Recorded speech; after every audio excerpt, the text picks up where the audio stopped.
História da literatura pretensiosa hoje com um assunto importante da nossa linguagem depois da vinheta. Variação linguística, o que é isso? É uma parte do estudo da linguagem que vai realmente destacar os vários modos de comunicação que moram numa sociedade. Vejam, a gente entende por língua o modo verbal de se comunicar de uma sociedade. Mas minha amiga Juliana Palermo já disse em outra oportunidade que para cada época do ano um tipo de roupa, claro, né? E para cada situação uma manifestação linguística. Para ficar mais claro, existe o dia a dia da linguagem dos surfistas, da linguagem dos médicos, da linguagem dos vaqueiros, dos pescadores, enfim. O brasileiro acostumou-se a unir a língua falada à escrita, principalmente a norma padrão, como um símbolo de verdade linguística. Como assim? Falar certo, falar errado. E muito vem sendo dito a respeito desse assunto já desde o final do século XX, que algumas escolas mais modernas, as sensatas, estavam respeitando demais as variações linguísticas. Isso faria com que alunos aprendessem errado. Besteira, bobagem. A questão não é ensinar errado, é mostrar o óbvio. Existe sim um modo diferente de falar para cada situação. Nenhuma pessoa no universo, nenhuma, juro, fala a norma padrão escrita o tempo inteiro. Nem metade do tempo, nem um quinto do tempo. O que vem acontecendo é justamente isso, considerar a norma padrão, que é aquele português formal que a gente aprende na escola, considerar a norma padrão uma regra geral para condutas linguísticas verbais, por exemplo. Isso é ridículo. Preconceito linguístico. Vale a pena ler de Marcos Banho esse livro, A Língua de Eulália. Vale a pena adotar na escola, inclusive. A história do desrespeito à linguagem passa pela questão social. Vejam que é muito comum em cartazes pela rua, em placas como essa.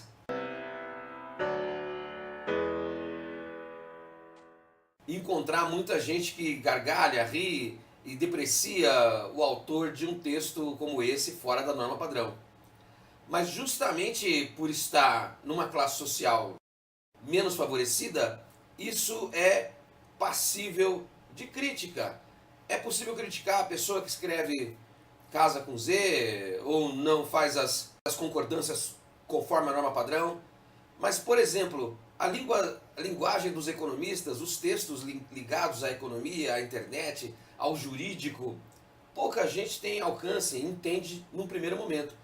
Mas ninguém faz troça, piada da linguagem jurídica, a linguagem médica, porque pertencem a uma classe social favorecida, é simples.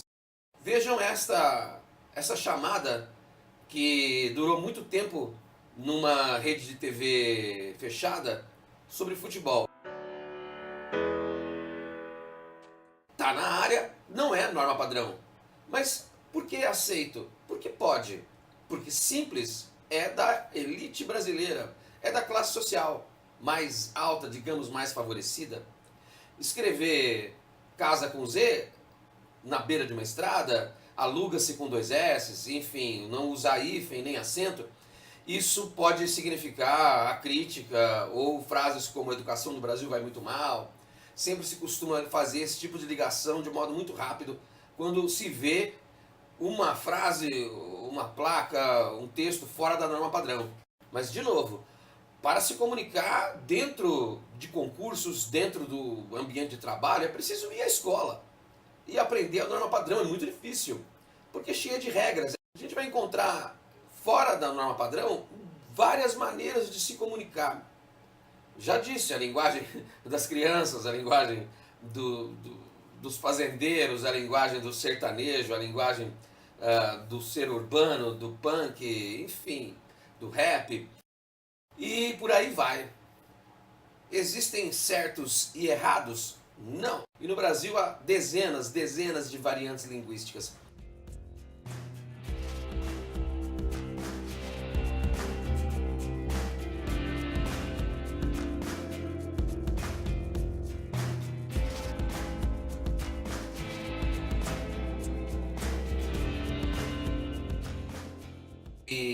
é um primeiro passo para se buscar um pouco de harmonia e mais respeito à vida social comum do brasileiro médio, brasileiro rico, brasileiro pobre.